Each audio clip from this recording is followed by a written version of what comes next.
Hello and welcome to the Political Dispatch, the podcast that explores big issues and ideas in a conversational way. My name is Lily Mott. I'm Sidd Kurapati. And I'm Tom Spare. We're studying Masters at Cardiff University. Between work, dissertations, and general life stuff, we'll be meeting weekly to deliver the Political Dispatch. Each episode, one of us will guide you through a compelling topic, examining the politics, policies, and key players involved. Join us as we take a deep dive into the major issues impacting our planet and way of life. Elections, AI, the future of work, education. What are the debates driving the issues? What are the different perspectives and angles? We take you through the implications and what it might mean for you, your community, the country, and the wider world. That's right, folks. We're diving headfirst into the fascinating and sometimes bewildering realm of AI and geopolitics. It's a world where algorithms are the new arsenal, data the new oil, and the race for AI supremacy is making the Cold War look like a friendly game of chess. In today's episode, we'll be exploring how artificial intelligence is not just changing the way we live and work, but how it's fundamentally altering the balance of power between nations. We'll look at how countries are jockeying for position in this new technological frontier and what it means for global security, economic dominance, and even the future of democracy itself. We'll be asking some big questions through this episode, of course. Is the world heading towards an AI arms race? How are different countries approaching AI development and regulation? And what does it mean for you and me when superpowers start flexing their AI muscles? Now, we're not trying to go ahead and raise any alarm bells, but this episode is definitely going to be covering a lot on AI and geopolitics. First, there's the economic angle. According to a report by PwC, AI could contribute up to 15.7 trillion to the global economy by 2030. That's a trillion with a T, folks. Countries that lead in AI development and adoption stand to gain a significant economic advantage. And there's the military aspect. AI is revolutionizing warfare from autonomous weapon systems to predictive analytics and intelligence gathering. As Michael Horowitz, a professor of political science at University of Pennsylvania, puts it, AI has the potential to be as transformative for military power as nuclear weapons or aircraft carriers. But it's not just about economics and military power. AI is also becoming a tool for soft power and social control. Think about China's use of AI in its social credit system, or concerns about AI-powered disinformation campaigns influencing elections globally, some of which we recently saw in the recently concluded Indian general elections. But before we get into the geopolitics of it all, let's understand the definitions of the words, some of the words at least, that are commonly used when conversing about AI. Tom, could you take us through them? Of course. So my main source is for all of this is Life 3.0 by Max Tegmark, which is a really insightful book which sets out a little bit about the key definitions within AI, but then also sets out potential futures that we might have. And it's all about living with AI in the future and how that might impact the way we live, but also what it means to be a human. So it's quite an existential book as much as anything else. First of all, he sets out some key aspects of sort of definitions to do with life itself. So he goes to the very key part of it. And he defines life as the process that can retain its complexity and replicate. He says there's 3 stages of life. Life 1.0, so this is the biological stage where both the hardware and software are evolved rather than designed. So, for the example, a mouse is born, they live and they die. They exist, but they don't have an ability to pass their knowledge on beyond teaching their young how to stay alive. And then there's life 2.0, the cultural stage, and this is basically where humans turn up. So life whose hardware is evolved, but whose software is largely designed. This is the stage of life where humans arrive, where we can pass information on to the next generation.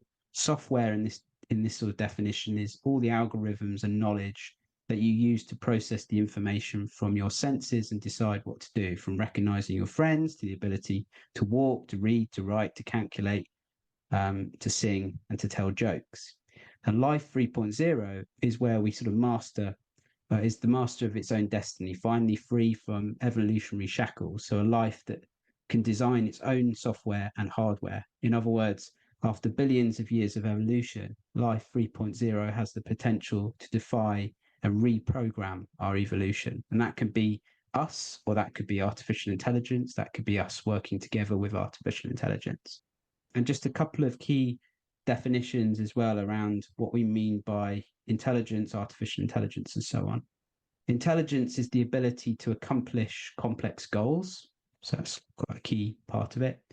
And an artificial intelligence is non-biological intelligence.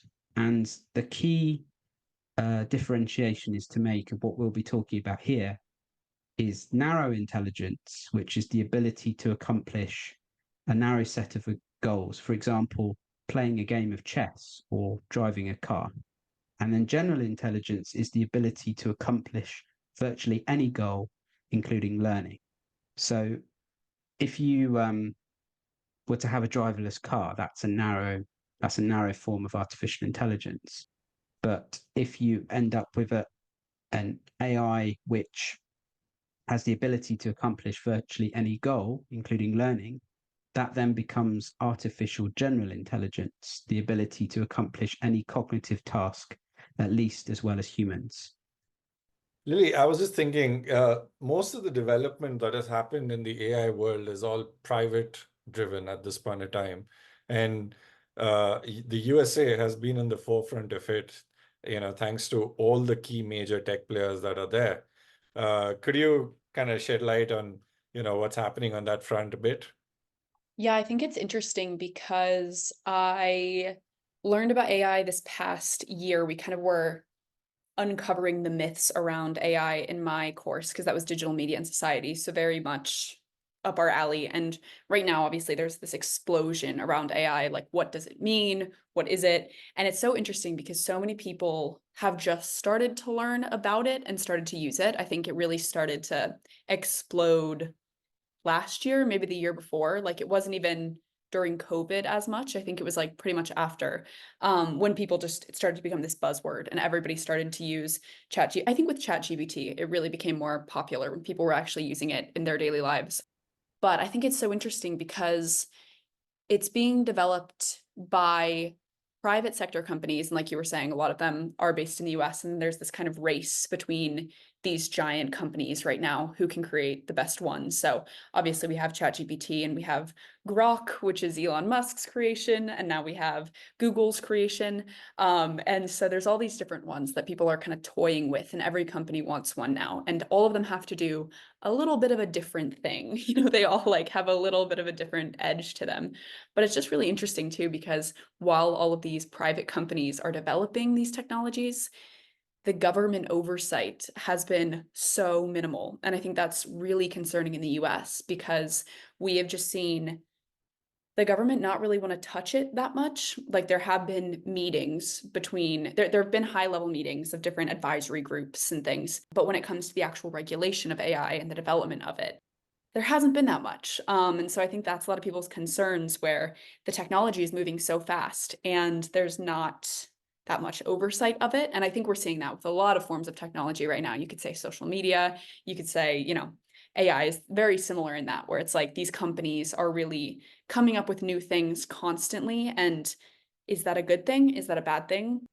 Up to the person, I guess. But I think it's just interesting, especially in the US. I think people are really concerned that there is that lack of regulation. But yeah, I would love to know your guys' thoughts on other parts of the world. But yeah, that's kind of my thought right now in the US, where it's like all of these different companies buying in, but is someone going to say stop it at any point, or like let's slow it down? I don't know.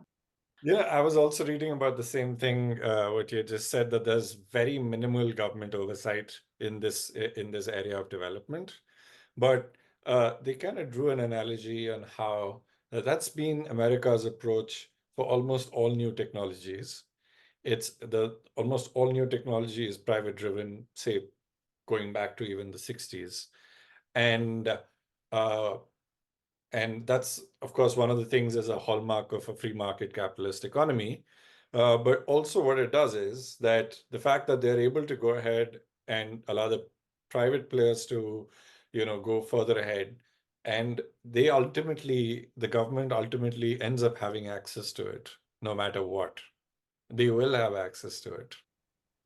And that just gives them the significant advantage, which other countries won't have, because if the government actually sets out and does a program, which they could, of course, they do run secret programs from, you hear from all conspirational theorists, and sometimes some of them do come true, but it just gives them that advantage, and they don't have to put in that much of resources in it, and yet be able to go ahead and gain the fruits of that innovation that exists, which other countries, of course, are not able to do because they just have such strong computing infrastructure, like, say, in comparison to a country like India.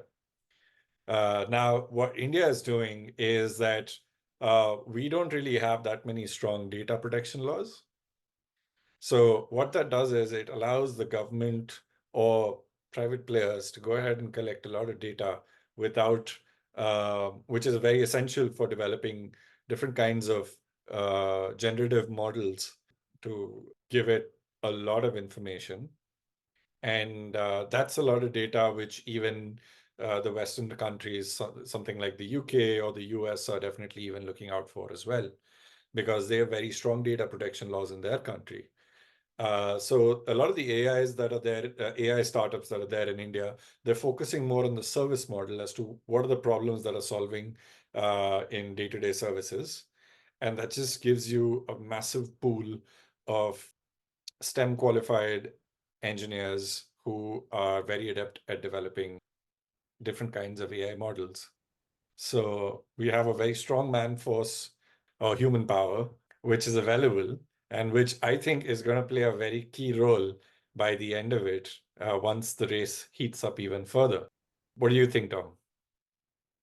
Yeah, I mean, if we look at the UK approach, is that the UK doesn't have the economic scale that either the US or India or China has, but we have a lot of the academic brains, I guess, that can match, the US, China, and India, and the UK.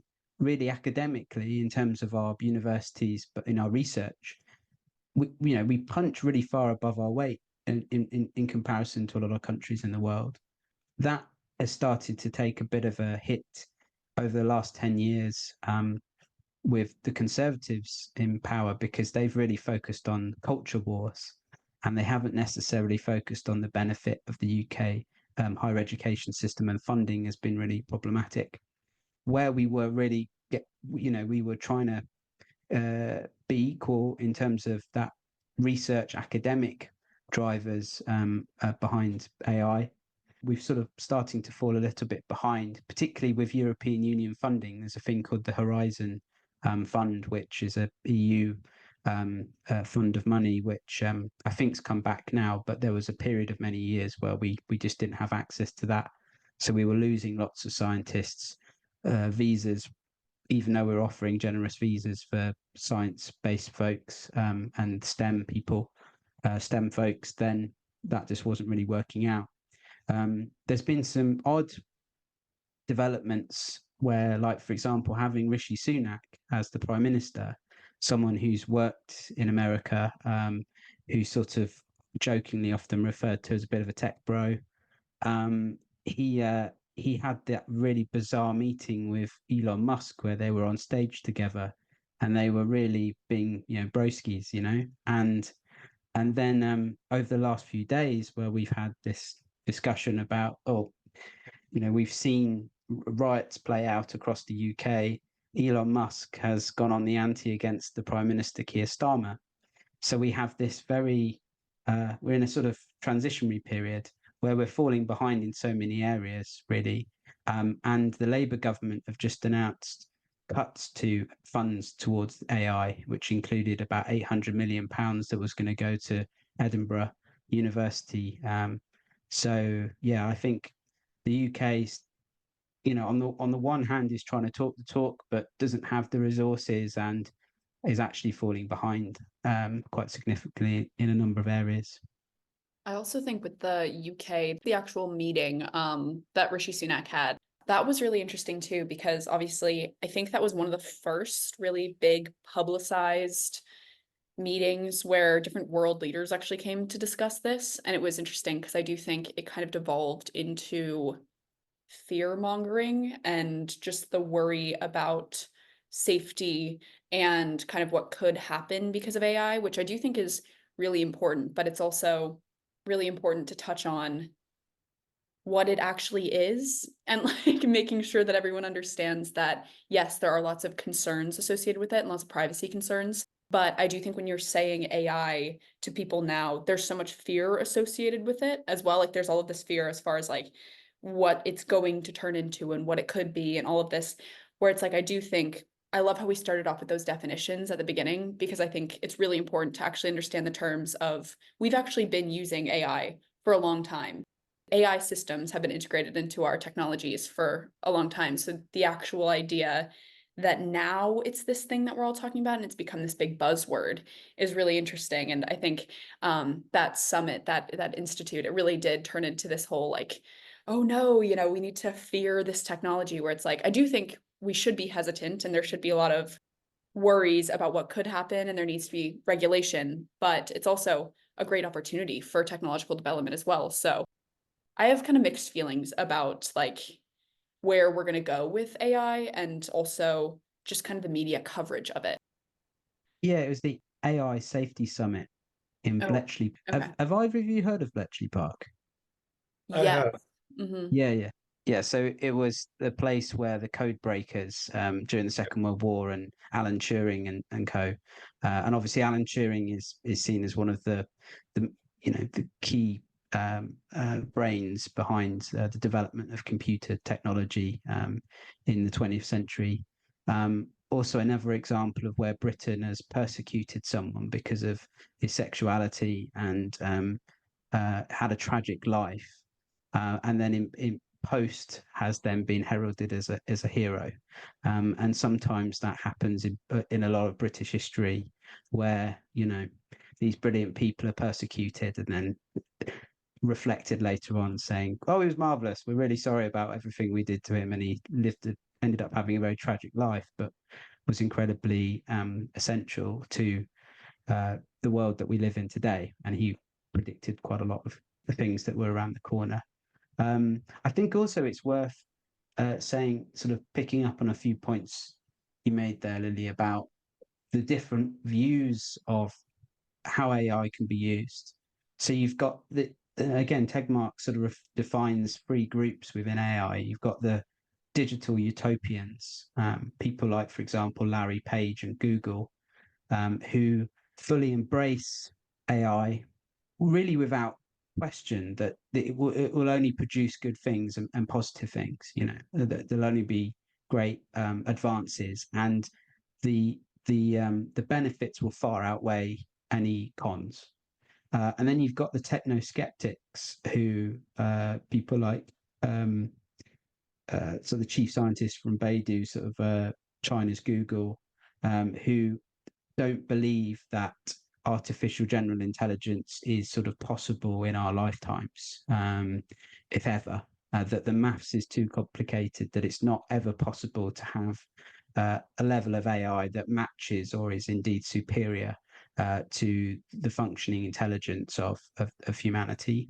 And then you've got the beneficial AI movement, who see the benefits of artificial intelligence, but look at the sort of the intellectual importance as well as the moral importance. So what responsibilities do we have in managing AI? And I guess this is part of the problem, isn't it? That you've got private companies that are driven by profit. And so are their interests aligned with the moral sort of obligations that governments have?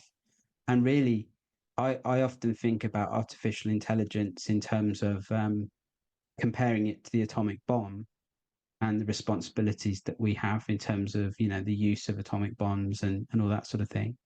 And that was probably the last time where, well, the space race, and then before that, the development of the atomic bomb, where the US really plowed directly, you know, tens and tens of billions of dollars into the research of it. But in between, then it's sort of the private sector's come back again, you know.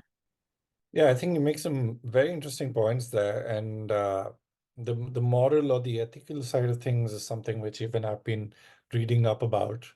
And one of the things I think, as when you look at it from a geopolitical point of view, I think one thing what the EU is trying to do is to try and shape the ethics around it. They're trying to make a very strong effort to define the ethics around AI development in sensitive areas such as military and the cross section of military and civilian technologies that take place or that could be used in the future. And that's probably one of the things that the AI Act aims to regulate as such, is the use of systems based on risk levels, reflecting basically a commitment of a more human-centric and a responsible development of AI, rather than a very brash and sort of, you know, each one to their own sort of an approach.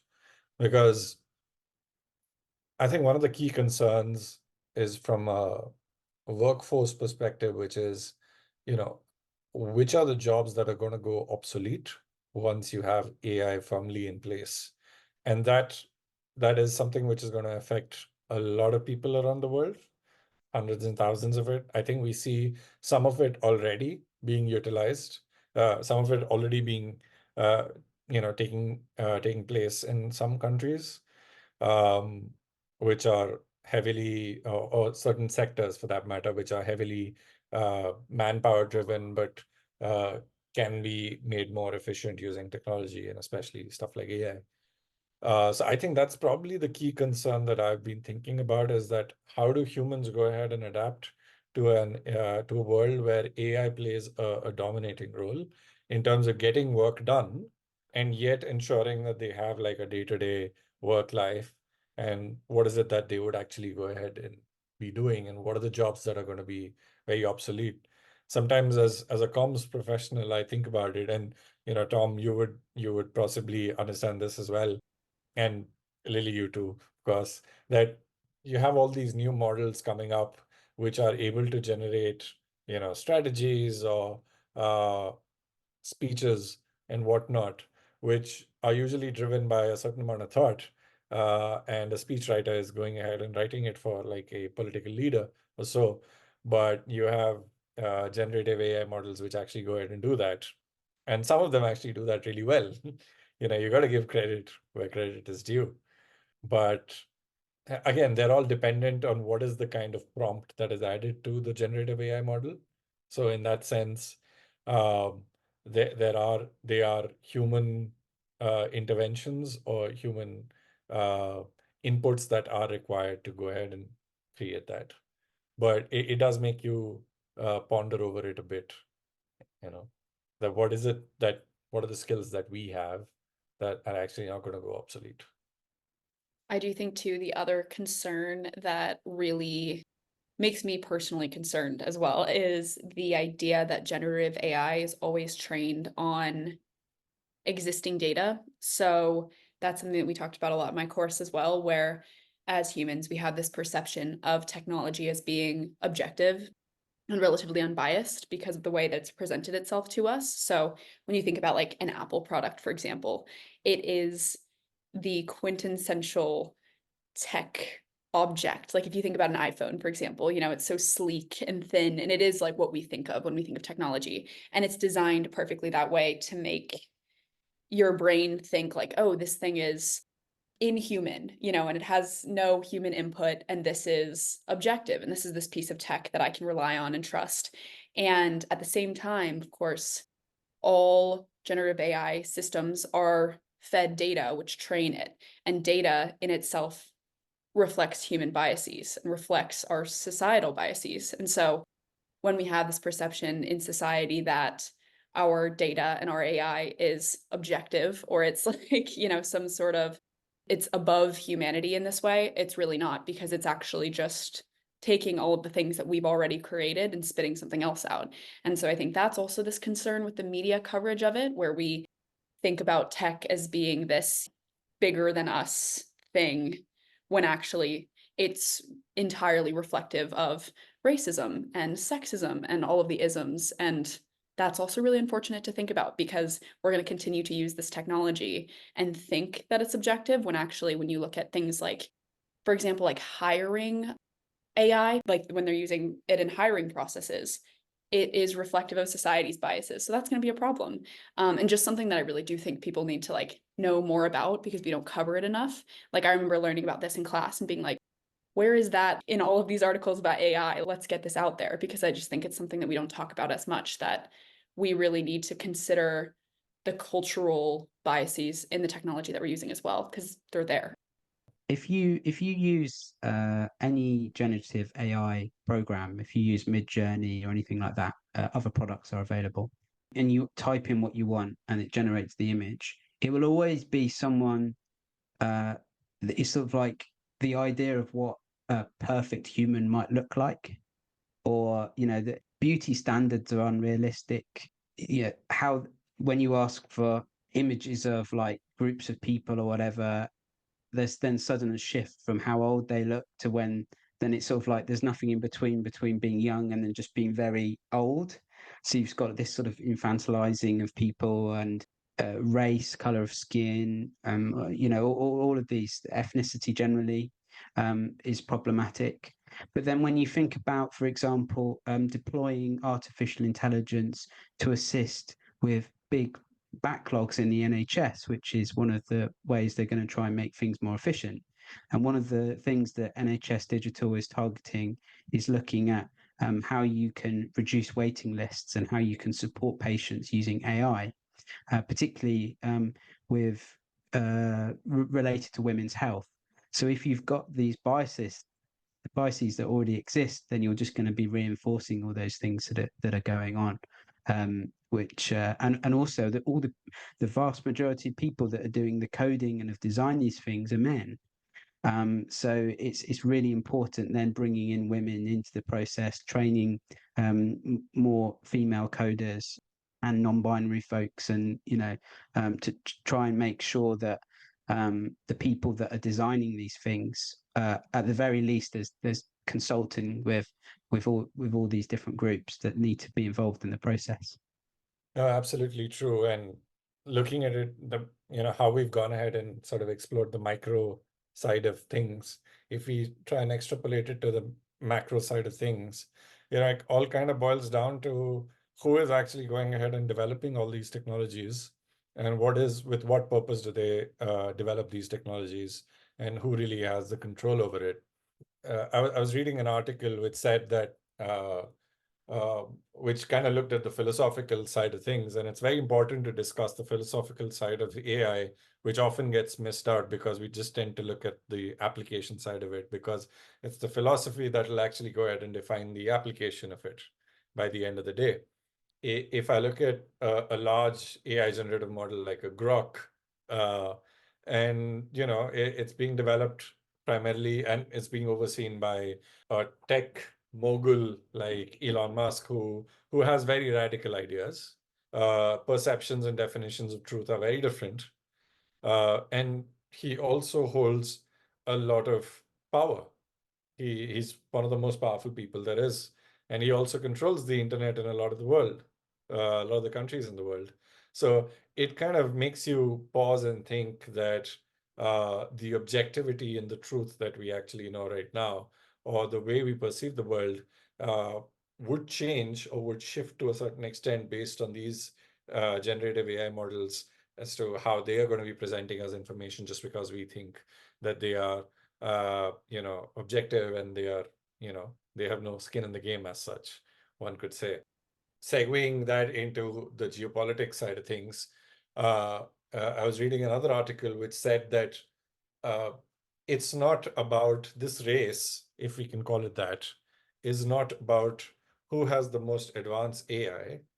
It's more about who gets to set the rules on AI. It kind of made me think back to the space race that happened before, starting in the 50s, where the USA and the USSR were, going head to head and trying to, find their domination in space, and then sign multiple agreements based on which other countries, of course, went ahead and joined those agreements.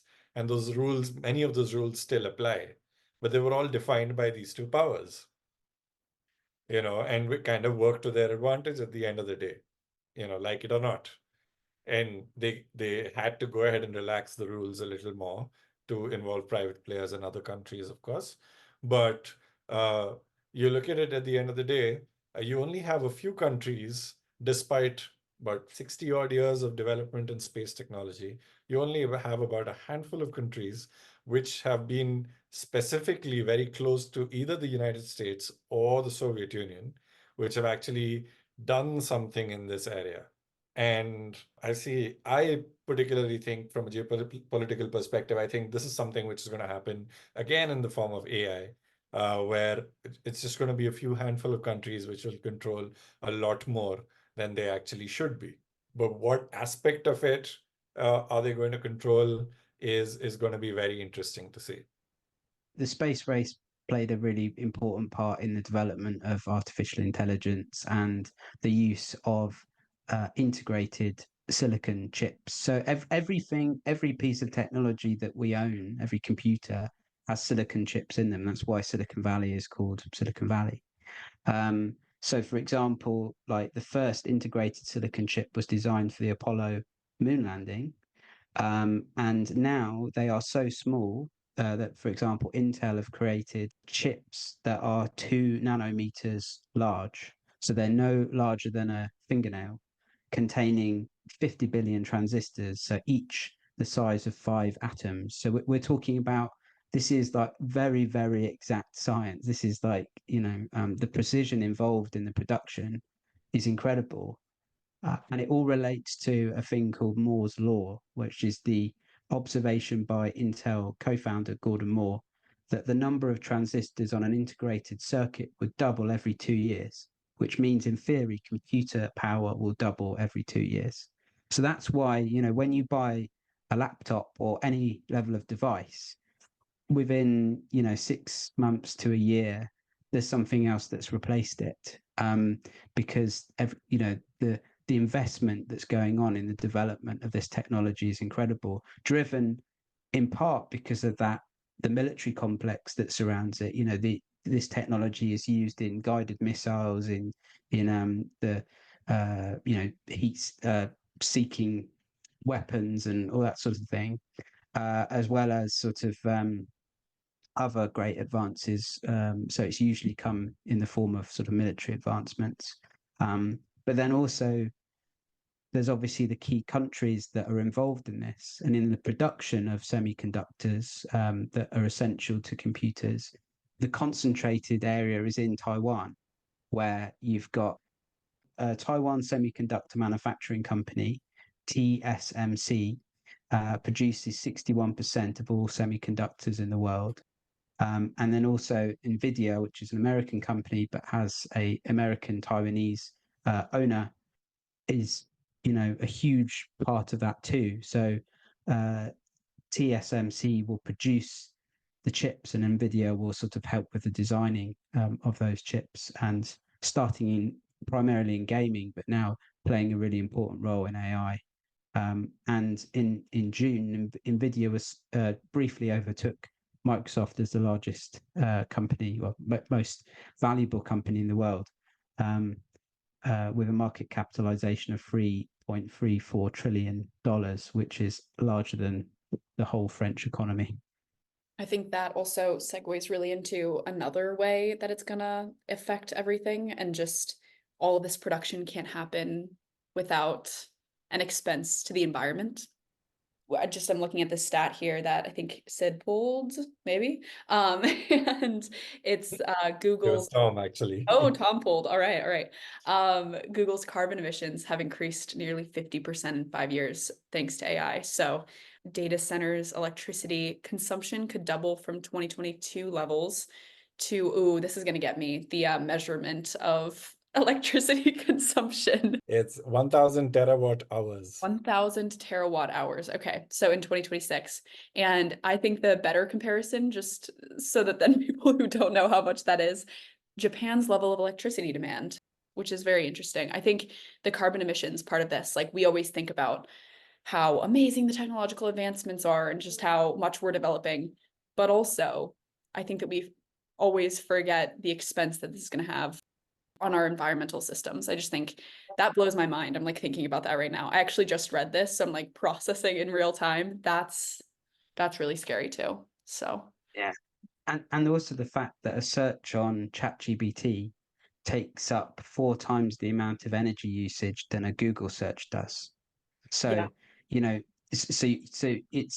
there's all these aspects that you innocuously just, you know, wanting a summary of a particularly complicated book. I'm not admitting to this at all.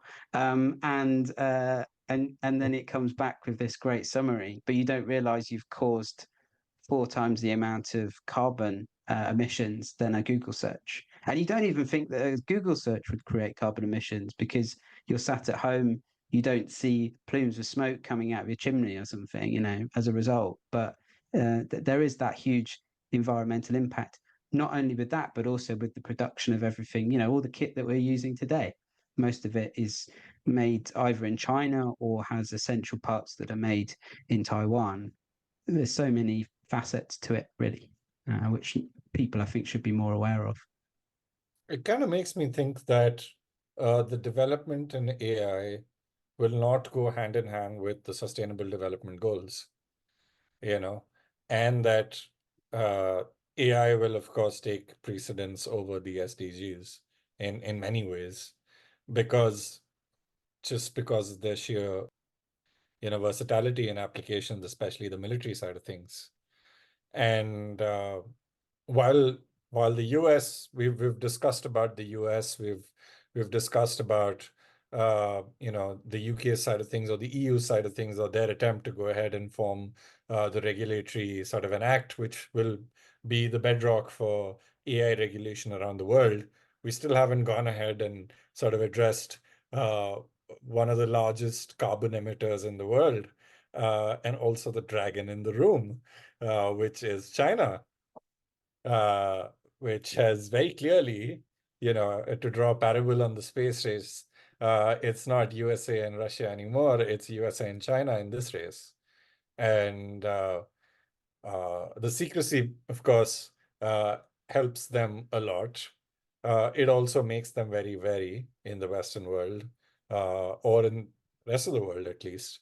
And that is something to really look out for, because one of the statistics that I read about China was that the Rand Corporation wrote an article about it, and they said that they have a combination of world's leading expertise and enormous computing power that allows China to scale AI research at an unprecedented rate, leading through breakthroughs in transformative AI research that would definitely catch the world off guard.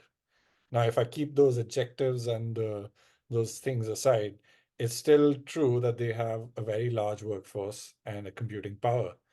Um, and what this really drives at the end of the day is that it leads to intense concerns from US political and military leaders about China's AI capabilities, and how that will sort of play upon, sort of give them an asymmetric military advantage over the United States.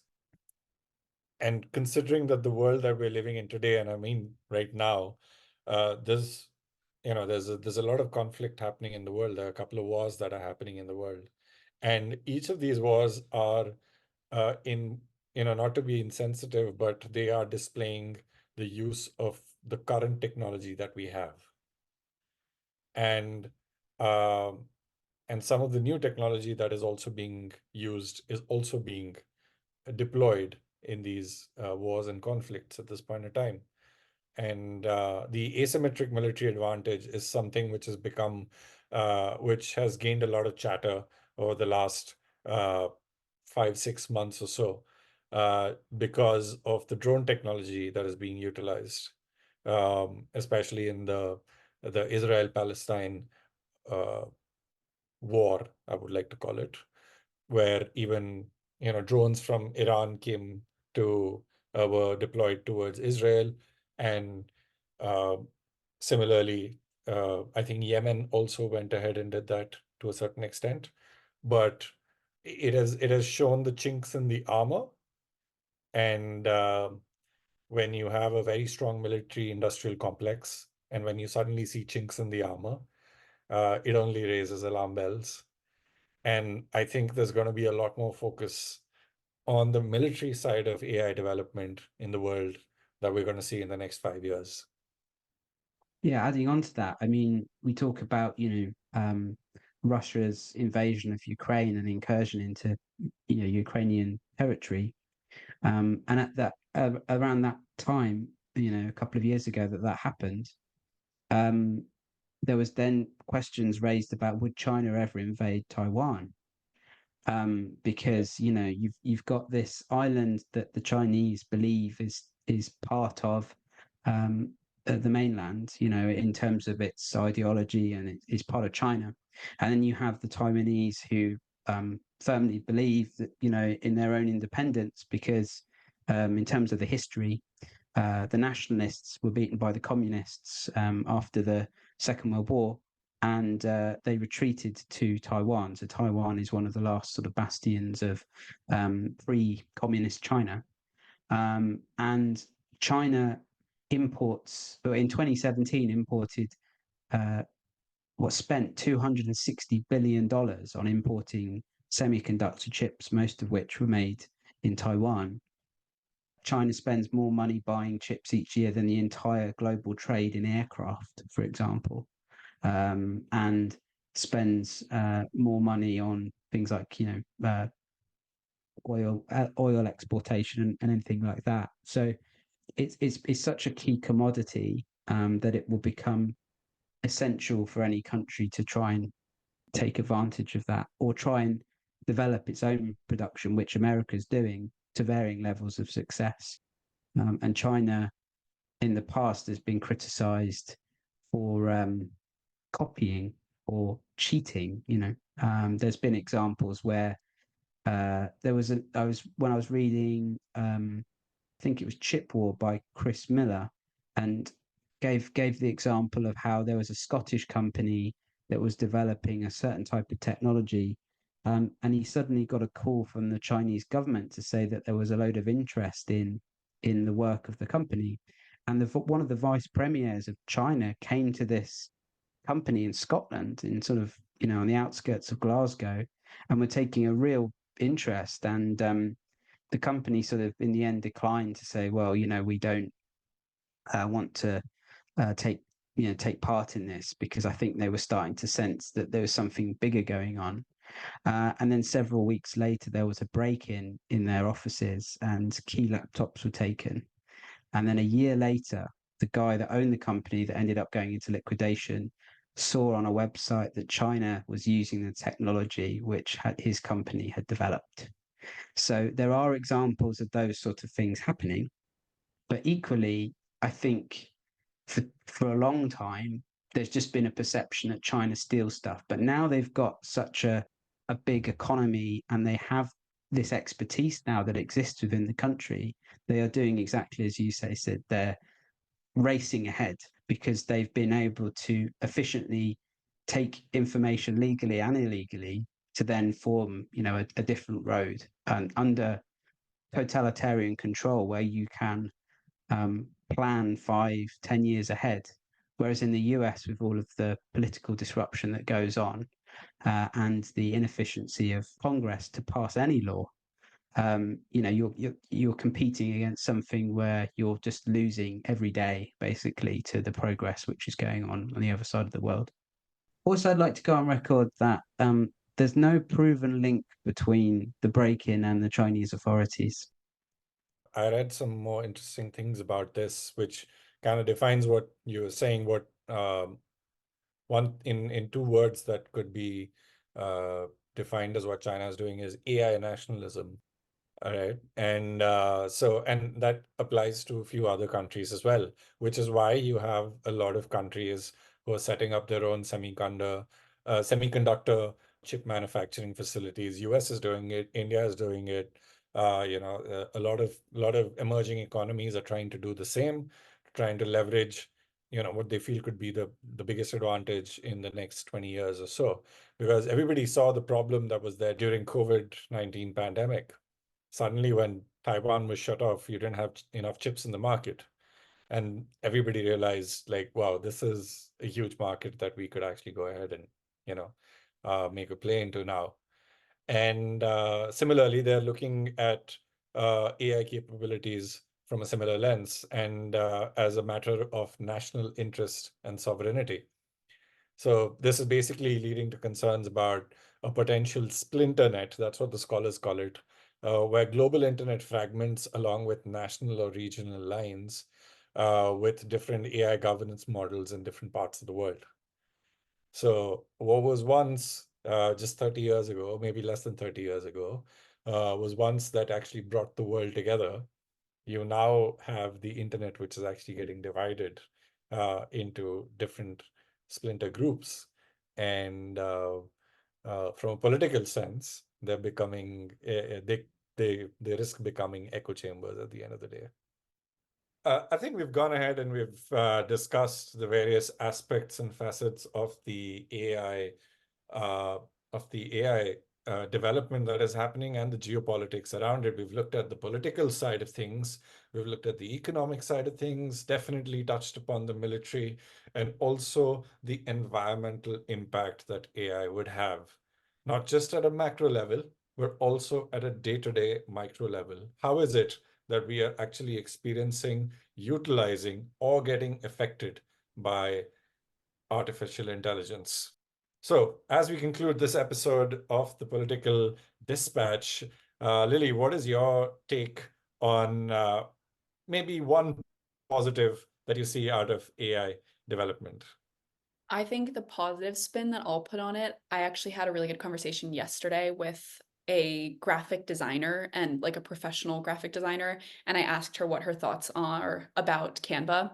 And I figured that she would have this really kind of scathing, like she would tell me how much she dislikes it, or how it's kind of making her job harder to create more unique materials or something like that. But she actually was talking about how it's an amazing resource, and she's really grateful that Canva has exploded in the way that it has. And she explained that she thinks it's a really valuable asset because it's democratized the internet for people, and it's democratized social media because now it's so much more accessible for people to create professional graphics and to kind of be on a level playing field with maybe some of the giant companies and the people who can pay for advertising. Now these, smaller businesses and these nonprofits can also have a shot at getting their marketing out there and being successful on social media. So I thought that that was a really positive spin to it, where yes, it might do away with some opportunities for her, for example, because maybe people can use Canva for exactly what she's doing, but it creates opportunities that maybe weren't there for smaller businesses and other organizations that can't hire her. So that was a good take. But what about you, Tom?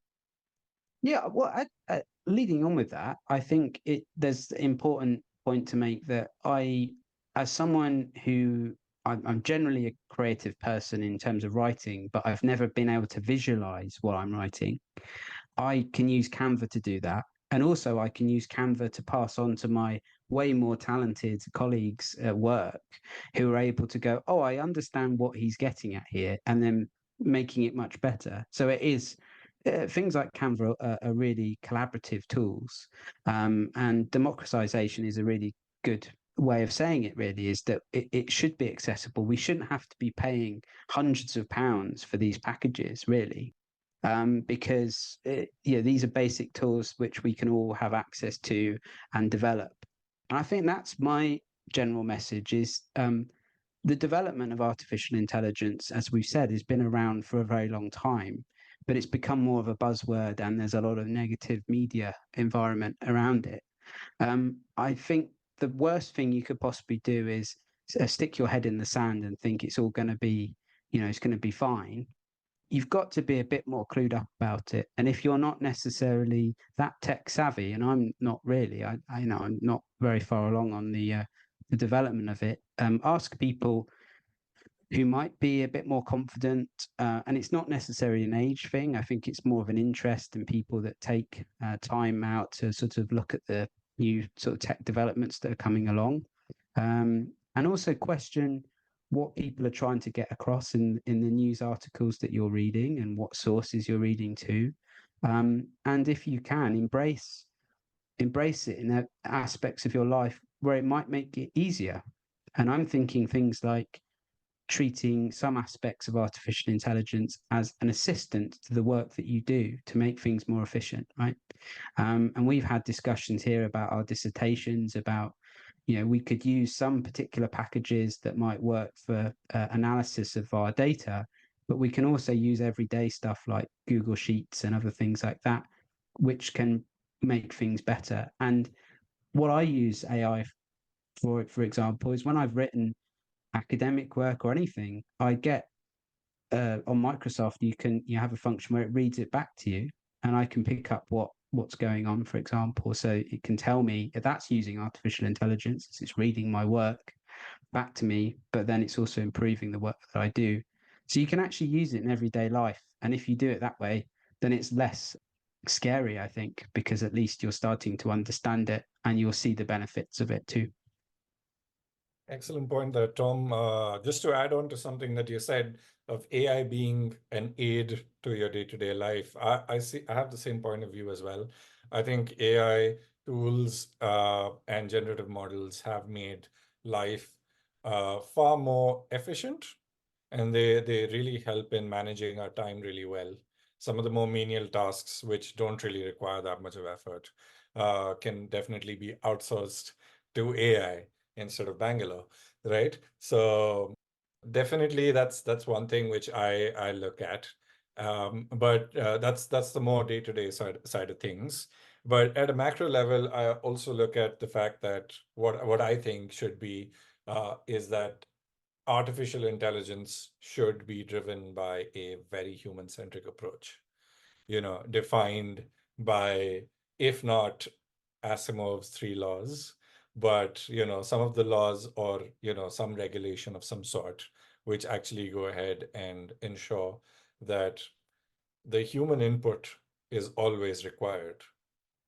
It can always vary how much human input is required, but it should always be required.